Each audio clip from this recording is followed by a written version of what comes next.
नमस्कार सर। नमस्कार sir. Sir क्या नाम है आपका? राज बहादुर मौर्य। सर कहाँ से हैं आप? एमपी इंदौर से सर। सर संत रामपाल जी महाराज से नाम दीक्षा आपने कब ली? 2013 में। संत रामपाल जी महाराज से नाम दीक्षा लेने से पहले आप क्या भक्ति साधनाएं करते थे?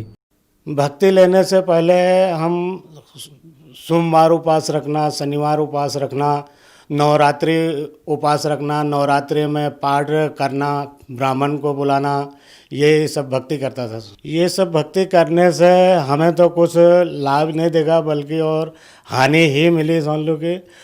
और शारीरिक पीड़ा तो बहुत ही ज़्यादा थी, बल्कि और प्रेत पीड़ा भी बहुत ही ज़्यादा थी। मैं जगह जगह कहीं झाड़ फूक वाले करने जाते थे, कोई 10,000 मांगता, कोई 20,000 देता, उनको भी देता। हमारे 4 प्लाट थे, 4 प्लाट में 2 प्लाट भी बिक गए। सर संत रामपाल जी महाराज की शरण में आने का क्या कारण बना? संत रामपाल जी महाराज से दीक्षा हमारे पड़ोस में हमारे रिश्तेदार धुन्नी भगत जी हैं, उन्होंने मेरे को आके बताया कि आपकी परिस्थिति इतनी गंभीर है, आप जगह जगह सब लोग भटक लिए हैं, आपको कहीं फ़ायदा नहीं हो रहा, तो एक बार बरवाला जाके आप देखिए। तो हम लोग बरवाला जाने के बाद आपको वहाँ की भक्ति लेने से और परमात्मा जी की दया से वहाँ बहुत सारे लोग ठीक हो रहे हैं, आप भी ठीक हो जाओगे। तो धुन्नी भगत जी के कहने से हम और हमारी मिसेस दोनों वहाँ गए। एक दिन समझ लो कि दोनों एक साथ नाम दीक्षा ली। सर संत रामपाल जी महाराज से नाम दीक्षा लेने के बाद आपको क्या क्या लाभ प्राप्त हुए? हमारे तो आर्थिक भी ठीक हुई है और शारीरिक भी ठीक हुई है। जब से संत रामपाल जी से दीक्षा ली और उस भक्ति को आगे सुचारू रखा, उनके बताए हुए मर्यादे को अपन मर्यादा बनाए रखा, जब से शारीरिक कष्ट भी दूर हो गया है और काम धंधा भी बराबर कर रहे हैं। पहले 12 घंटा उस उतने वेतन में काम करते थे, आज उतने वेतन में 8 घंटे में काम करके घर आ जाते हैं।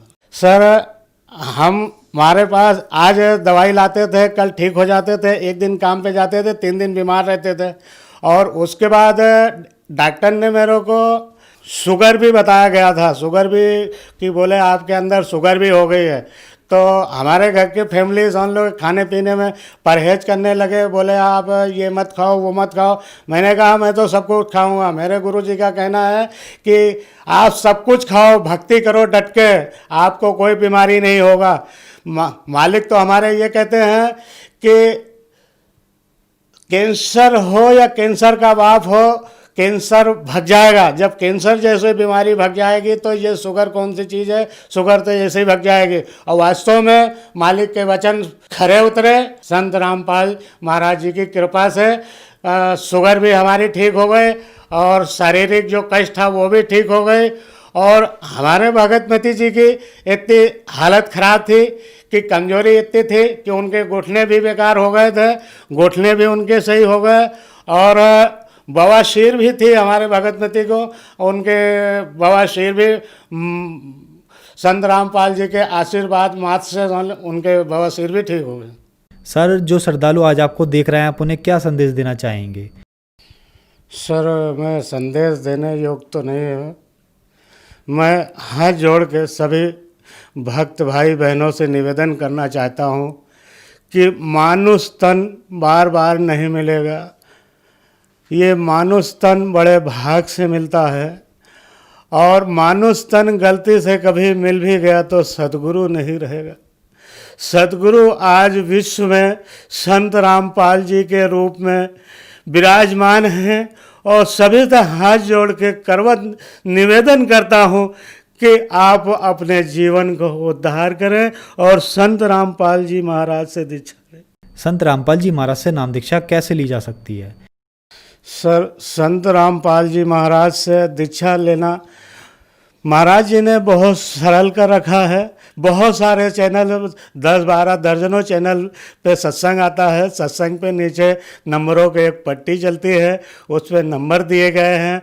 उस नंबर के द्वारा आप निःशुल्क ज्ञान गंगा पुस्तक या जीने की राह पुस्तक, कोई भी पुस्तक आप निःशुल्क मंगवा सकते हैं।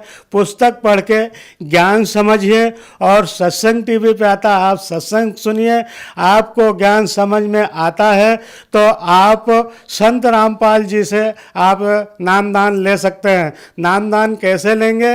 आप जो सत्संग के दौरान जो नंबर फ्लेक्स होते हैं उस नंबरों पे आप कांटेक्ट करिए। आप जहाँ भी होंगे आपके नज़दीक नामदान सेंटर आपको सूचना मिल जाएगी।